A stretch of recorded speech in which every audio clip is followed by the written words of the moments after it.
What if one simple wall could trap millions, split a country, and become a symbol of the Cold War? The Berlin Wall wasn't just concrete and barbed wire. It was a fortress designed to stop anyone from escaping.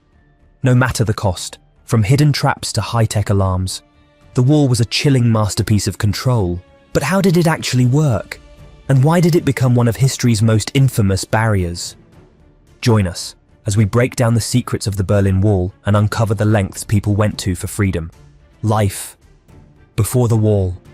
Living in Berlin before the wall was built was a strange and confusing experience. The city was divided, but people could still move around freely, though there was a big difference between being an East Berliner and a West Berliner. After the Second World War, the victorious countries decided to divide Berlin into different zones. The Soviet Union controlled the eastern part, which became East Germany, a socialist state. On the other hand, the western part of Berlin, while still technically under occupation, was part of West Germany, which followed a capitalist system. In this divided city, socialism and capitalism existed side by side, with just streets separating the two. The two parts of the city had different currencies, different economies, and different ways of life.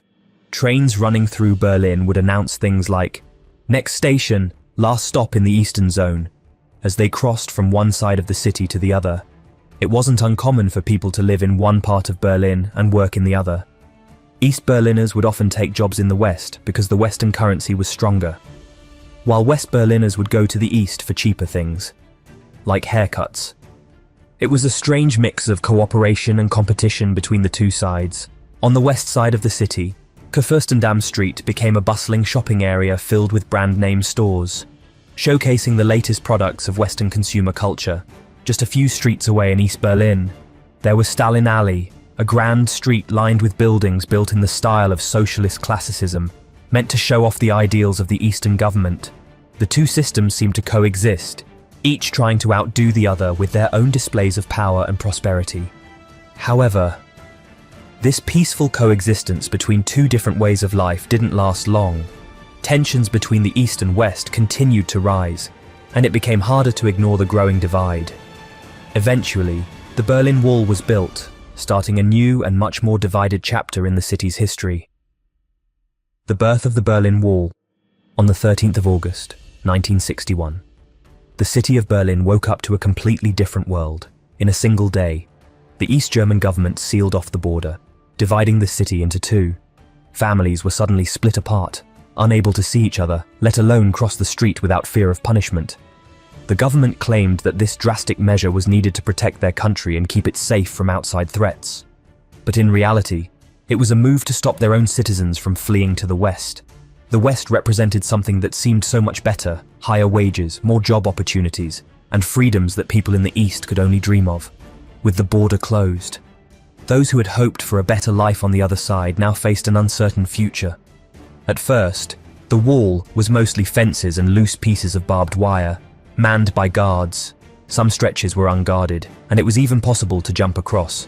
To make escaping more difficult, construction began immediately on a more permanent wall made of concrete, topped with coiled barbed wire around an L-shaped metal arm.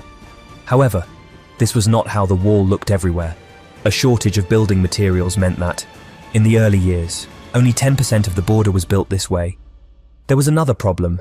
Sometimes the border between West and East Berlin went right through people's homes, and these houses had to become part of the wall. The East German authorities forced people to leave their homes and then filled up the windows with bricks to block any way out. But sometimes, they would forget to brick up a window, leaving a small opening in the wall. Peter Fechter's fatal attempt. On August 17, 1962, Peter Fechter discovered one such house, which had become part of the wall.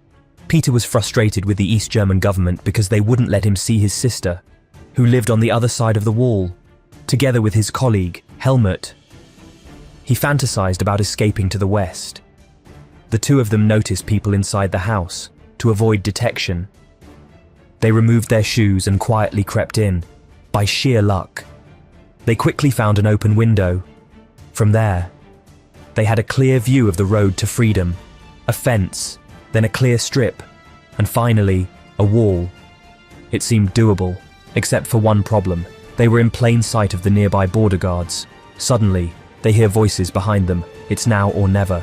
Peter and Helmut jump out of the window and climb the first fence. Then, they are spotted. Immediately, the guards open fire. Helmut dashes across the strip through a haze of bullets as he scales the wall. He looks back and sees his friend Peter frozen in place. The guards are closing in, fervent in their pursuit, and will have a clear shot soon. Helmut screams, and Peter finally springs into action. He makes it across the strip, but as he jumps up to scale the wall, he is hit mid-air and slumps to the ground. Helmut can't help his friend. An entire 50 minutes pass as a crowd of onlookers gathers to watch Peter lying on the ground, slowly dying at the base of the wall. Tragic stories like Peter's were widely covered in the West. However, for the East German authorities, the only lesson learned was to reinforce the wall. Over the course of decades, the wall was consistently upgraded with increasing security features. What once was a single wall soon became a brutal border strip, cutting the city further and further apart. The Impenetrable Wall. As improvements were made, escape attempts shifted to new methods, and the wall was expanded again. A back and forth repeated until the last version of the wall was built. The version of the wall that became famous was rolled out in 1975. From then on, the East German authorities created a border virtually impossible to cross. Here's how it worked. Approaching from the east, only the visual barrier made of concrete slabs could be seen. This was intentional, designed to obscure the full scope of the border fortifications and prevent planning of escape attempts. Behind this visual barrier, the ground was covered in so-called Stalin's grass, mats made of steel needles that would pierce the feet of anyone trying to jump across. Next, there was a signal fence made of barbed wire stretched across concrete posts. Anyone trying to climb over it would quickly press the wires together, which would trigger an alarm and alert the guards in the nearby watchtower. The watchtowers were always staffed with 2 to 5 soldiers, who had a clear view of the whole border. These soldiers were ordered to shoot anyone they saw trying to cross the fence. Trying to use brute force to break through these sections would not work either. Behind the signal fence were several rows of tank traps, preventing anyone from driving through with a vehicle. In the middle of this border zone was a path for soldiers to patrol the area, often accompanied by dogs. Behind this was the so-called death strip, a stretch of dirt extending for miles in every direction. Fully visible from the guard towers, hiding was impossible. If anyone somehow made it past here, they would reach a part that was easily recognizable, the wall facing the western side. In contrast to the old wall, these elements had a foot-shaped bottom, meaning no holes in the ground were needed for construction. Instead of barbed wire on top, there were now pipes made of asbestos concrete. These pipes provided stability for the wall elements, and East German authorities hoped they would reduce the prison camp feeling of the previous wall. However, this was not the only reason for the change. The new concrete was extremely smooth, offering nothing to grasp onto. One thing the authorities didn't anticipate, however, was that this smoothness made the wall an easy target for graffiti from the western side. The graffiti, which would dominate many of the 45,000 elements placed in Berlin, became an open gallery. These artworks often mocked the East German government, highlighting the stark contrast between life in the West, where free artistic expression was possible, and life in the East, where such expression was unthinkable. The daring balloon escape. The exact number of people who died trying to escape the Berlin Wall is still unknown. But many, like Peter Fechter, risked everything for a better life in the West.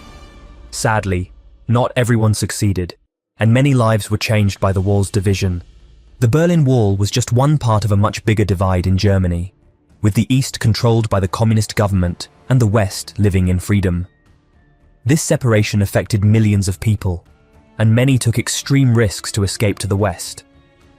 Among these brave individuals were Günter Wetzel and Peter Strelczyk, who came up with an incredible plan to escape by building a homemade hot air balloon.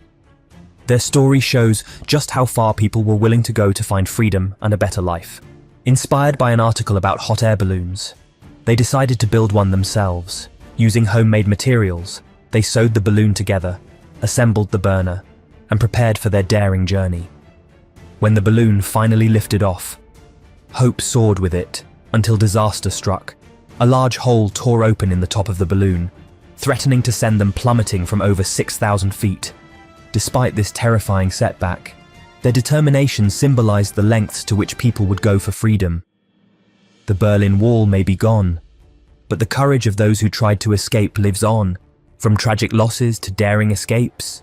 These stories remind us of the power of hope.